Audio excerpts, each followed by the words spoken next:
Hi guys, for today's video ay dito kami sa may Honda. Ayan. Dito sa may Ortigas branch guys. Ayan siya. Malapit siya ng SM East. Ayan.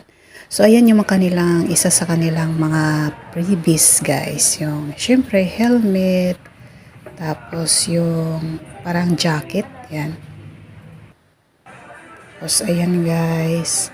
Hintay-hintay muna kami ng mga ilang oras guys kasi medyo inayos. Nagpunta muna kami ng SM kasi nagugutom daw, naiihi. Sa kung ano-ano, nagpalipas kami ng oras dyan guys.